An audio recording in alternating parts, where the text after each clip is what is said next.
In 2017, Disney bought 20th Century Fox, but unfortunately that meant the shutting down of Fox's animation company, Blue Sky Studios. To prep for Ice Age Adventures of Buck Wild, I watched every movie released under Blue Sky. Adventures of Buck Wild was not one of them, as that was outsourced to another animation company, but I thought this would be a nice companion video to my Adventures of Buck Wild review and Ice Age ranking. So, let's get started. Coming in at last place at number 13 is Ice Age Collision Course.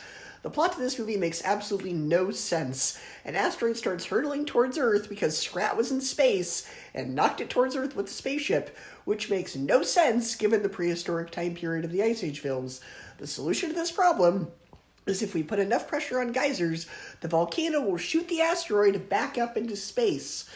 There's also a part where one of the characters just randomly starts singing a Fall Out Boy song, which also makes no sense for a film like this. All logic and reason was thrown out the window for this movie, and it has a plot that's incredibly stupid.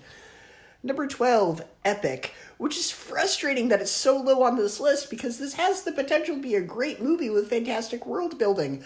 The world of the film is interesting, but the plot is heavy-handed with its environmental messaging, has characters that are thinly written, and just isn't all that entertaining overall. Aziz Ansari does get a few laughs as a slug with some great jokes, but plot-wise, it just didn't have the time it needed to really expand the world of the film. Number 11, Rio 2. Much like Epic, the film's pro-environmental messaging is incredibly heavy-handed, and the movie just takes the same plot template as most DreamWorks movies that are the second movie in their respective franchise. Meet the parents of the main characters. The plot overall just wasn't very interesting, but it does have Kristen Chenoweth as a frog who's in love with the villain from the first film and is afraid she's poisonous, so it's this kind of funny, forbidden love story, but other than that aspect, I didn't think this movie was that interesting. Number 10, Ice Age Continental Drift. Not as good as the previous entries in the Ice Age franchise, but it still has some fun. Peter Dinklage as this ruthless pirate is great. Giving Diego a love story with another saber-toothed cat was a great choice. So while its plot may not be the strongest, it still has some fun ideas that make it somewhat entertaining. Number 9, Horton Hears a Who. This movie's good. There have certainly been worse Dr. Seuss movies. It captures the tone, spirit, and message of the book well. They added some nice parallels of the mayor of Whoville not being believed that there's an elephant watching over them, while Horton isn't believed about Whoville being on the spec. Carol Burnett gave a great performance as the villain. The animation is very well done, but what holds it back is there are far too many pop culture references and celebrity impressions that feel really out of place and distracting. Number 8, Ice Age Dawn of the Dinosaurs. Despite the plot making little sense, it's still quite fun.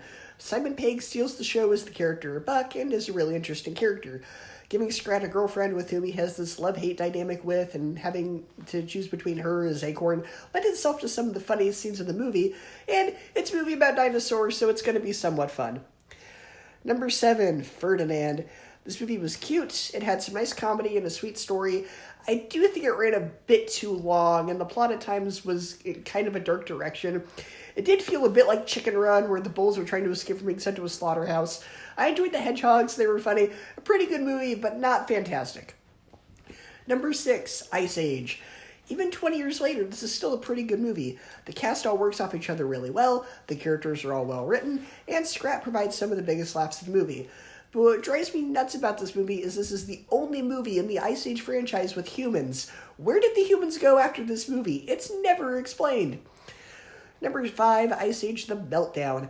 This time the main character is Manny, and they continue his story very well.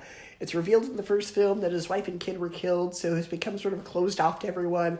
So making his story about finding love again, after thinking for so long that he's the last mammoth on Earth, was a great story choice. And unlike a lot of animated sequels that expand the role of the comic relief character from the first film, this film doesn't make the mistake of giving us too much Scrat. They give us just enough to lighten the film's tone when it needs it, and it works as a great transition to the next part of the main story. Number 4, Rio. This is a bright, color-filled film with great songs, fun characters, and incredibly fun, over-the-top villain. The film definitely had a lot of passion put into it because they did a great job of replicating the real Rio, Brazil, and almost everything is shot from the perspective of the bird characters, which was a great decision. Number 3, The Peanuts Movie. This has an incredibly unique animation style. The plot keeps the simplicity of Peanuts. It doesn't try to be hip with modern pop culture references. It keeps the timelessness of the source material and captures the spirit of the characters perfectly. Number 2, Spies in Disguise. An incredibly original, hilarious, and fun movie. The premise is creative and wacky, the two main leads work off each other very well, there's a ton of great jokes, and they take some of the spy movie tropes and do something a bit different with them. What holds it back slightly for me is, while Tom Holland and Will Smith are great in this movie, it doesn't feel like they were given a lot of creative freedom. They feel kind of typecast. They kind of played the same character they played in every movie up to this point. Tom Holland plays like the nerdy kid, and Will Smith plays like the suave, cool person. They've been playing these characters for like 20 years, and Tom Holland's playing the same characters movie, so it doesn't feel like they were given a lot of creative freedom to really go outside of their little niche box. And the villain is a bit predictable, and his motivation isn't the best, but still a very fun, very funny movie. And coming in at first place is Robots. This movie is delightfully creative and is such a fun world to visit. There are so many creative jokes, sharp writing, and lovable characters. Robin Williams, of course, is the standout performance here, but the whole cast does a great job. The world of the film has well-established rules, and despite the overall lighthearted tone, can actually get pretty dark at some points. This is a delightful film that I'm disappointed to learn wasn't nominated for Best Animated Film when it came out. It's delightfully creative, it's super fun, it's funny, it's wacky, it's creative. It's the best movie that Blue Sky has ever done, in my opinion, and it comes in at number 1. So go ahead and share your ranking of the Blue Sky movies. I know Buck Wild isn't on the list, but if you want to include it, you're more than welcome to. I won't hold you back if you want to do it, even though it wasn't technically a Blue Sky movie. But let me know what you thought of my ranking, and I will see you next time.